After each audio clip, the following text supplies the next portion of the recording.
Hey everyone, it's Chris from Smithy Fitness. Welcome back, good to see you.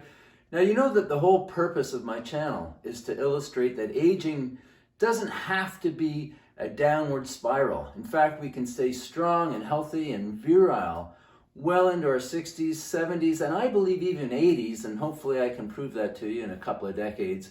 But right now, as a 60-year-old, I'm still adding muscle and still feeling great and actually getting stronger with my lifts. But if we agree that healthy aging is strong aging, then we have to do everything we can to hold on to our muscle and grow our muscle, build our muscle. And the squat and the deadlift are the two most important lifts.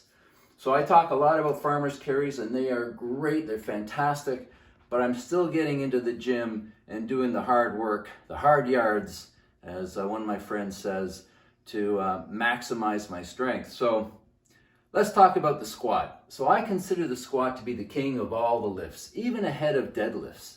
There's so many benefits to it, but it's hard. I mean, squatting a heavy weight on your back is difficult, but there are so many benefits, it's worth going through that few moments of discomfort while you're on your heaviest set. So let's talk about it. So why you should actually must squat, especially if you're over 50. First of all, the most muscles are activated through the squat. So the glutes, the quads, the erectors being your back, this part here, your core. When you're squatting a heavy weight, every single muscle in your body is engaged, even your calves, your ankles, everything. So the benefits of all of that are immense. Imagine if you're doing a curl. Okay, you're working your bicep and maybe you're a little tight through here.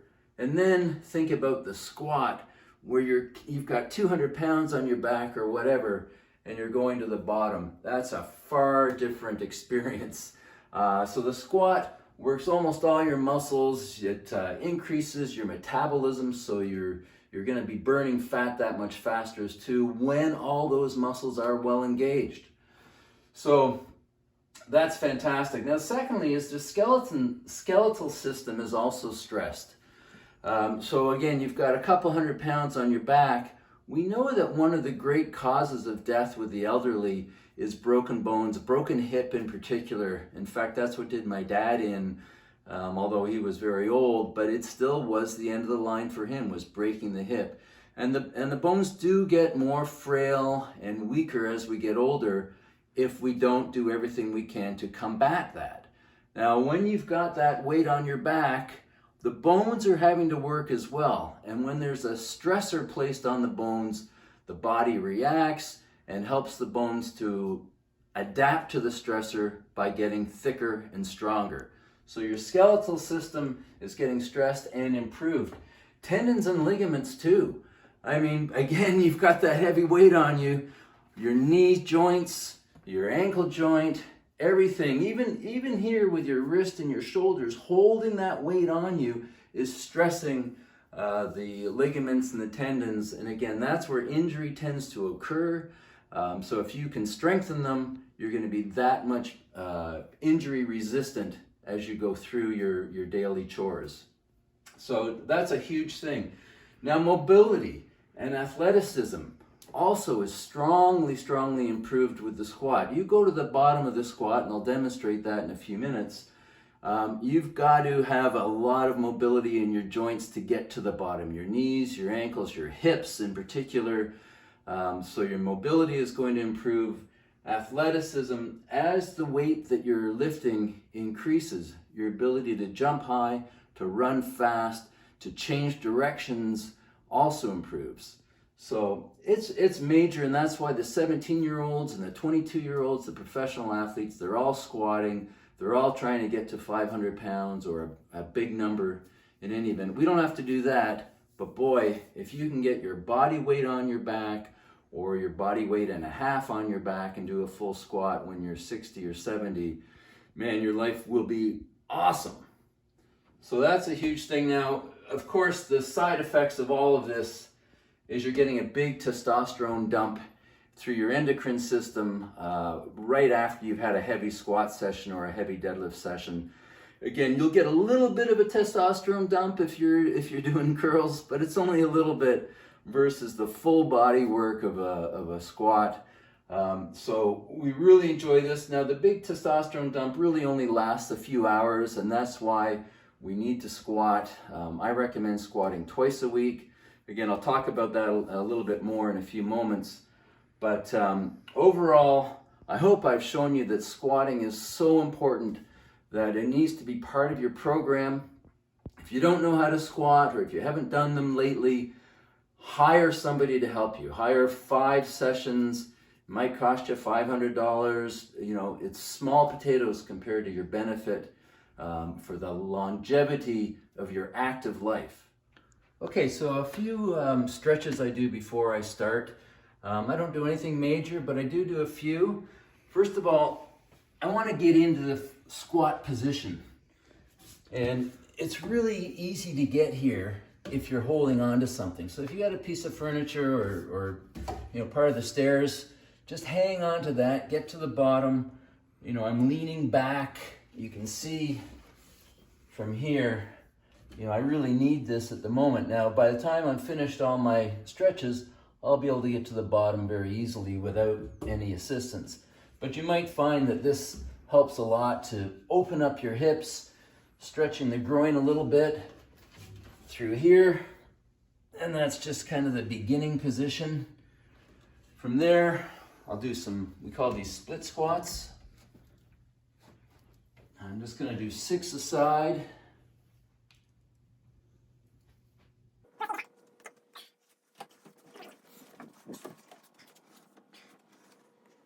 Okay, so with the split squats, I'm trying to keep my back leg fairly straight, and I'm getting a big stretch again through the groin.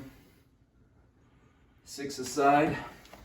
And from there, I'm going to do some side to sides. I'll do it from here. So a fairly wide stance. And I'm going to get a nice stretch to the groin again. My knee. I'll do like 6 aside.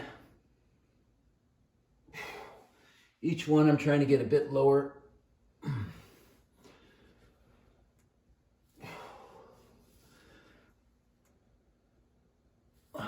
The other way.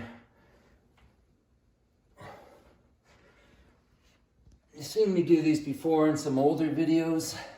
I'll do these on the field quite often, just to try to stay limber.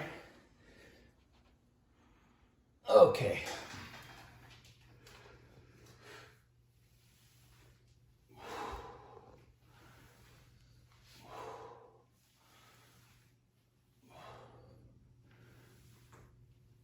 So again, this is a warm-up set, and I'm trying to get a little bit lower on each rep. So down to 5, that's my 5th rep.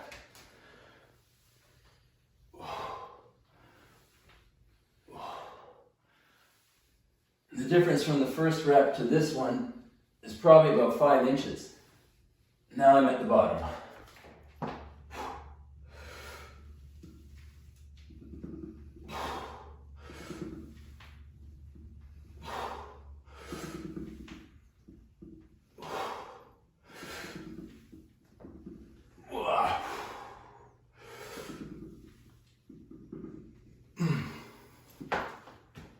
Okay, now for an older lifter, we cannot overdo the volume.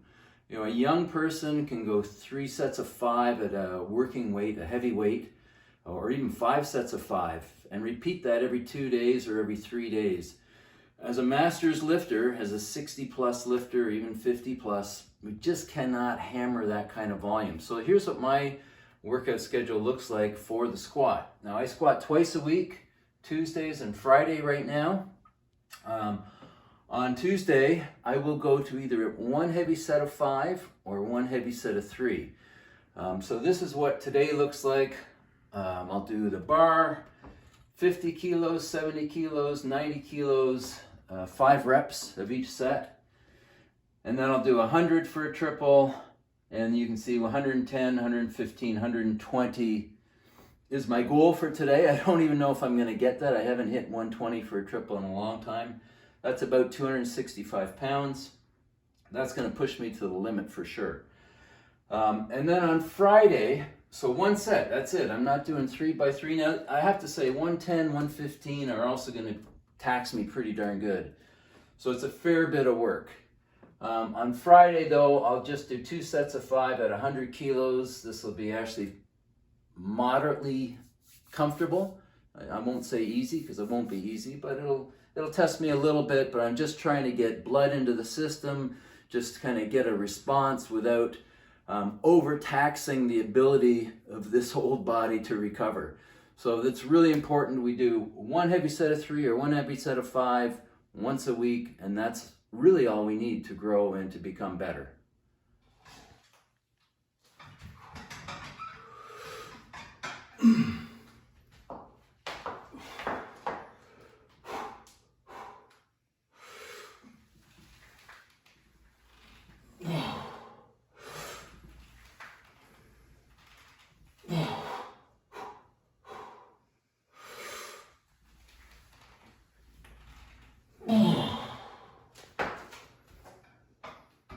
All right, so we need to take the squat very seriously. And as you can see, I have an array of lifting aids, let's call it. So the most important thing is the lifting shoe. Now, this is a wood heel. I've had these shoes for, I don't know, 10, 11 years now. I did Olympic lifts for quite a while, and they've gone through it a little bit. You can see there's a little bit of a hole there, but they're awesome. I only wear them when I'm squatting. I don't wear them for anything else right now. And they really help give you a solid base. The heel helps get you in the proper position. Highly recommend that you spend, you might have to spend $150 or $200 on a pair of shoes, but literally they'll last you the rest of your life, unless you decide that you're going to do the Olympic lifts 3 or 4 times a week, in which case they'll last you a decade. So, I mean, they last a really long time. It's a great investment. Sleeves. So I don't put these on until I hit about 90 kilos, so I'll go barefoot, and then I'll put these on at 90 kilos. I'll put these on when I hit 100 kilos. They just keep the knee joint warm and all the ligaments and the tendons in the proper place. Okay, so as it gets heavy, there's a bit more stress down there. This adds just a little bit of support. Same deal, these will last a long time. Not as long as your shoes because they lose the elasticity, but years. Well worth it. Might cost you $120 for a pair. They're not cheap, but well worth it. Now this thing, when you squat, you're going to feel some pressure on your back right here. Now I always wear 2 t-shirts when I'm squatting, just a little bit of extra protection. And also when I load the bar, I'm going to squeeze this way and try to make a little bit of a shelf across. Okay, but this thing will save your neck.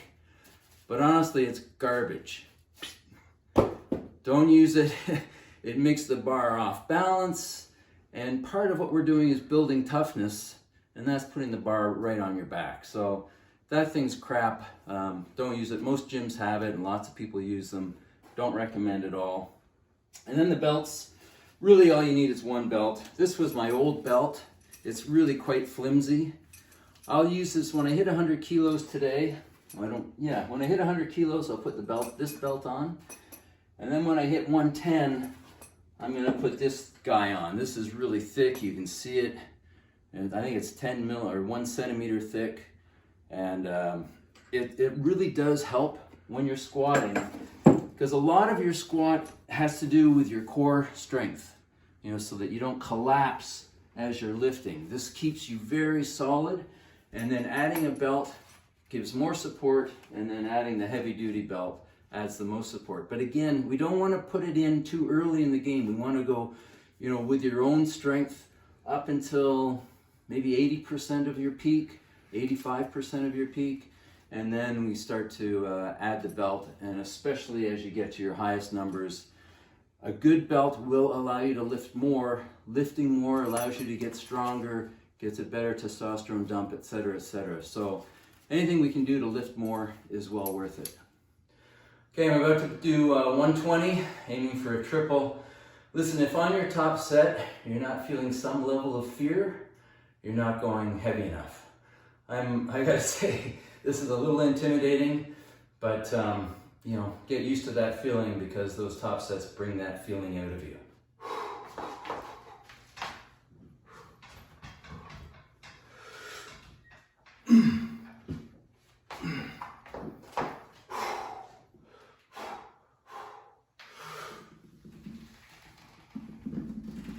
Whoa. Come on. Whoa.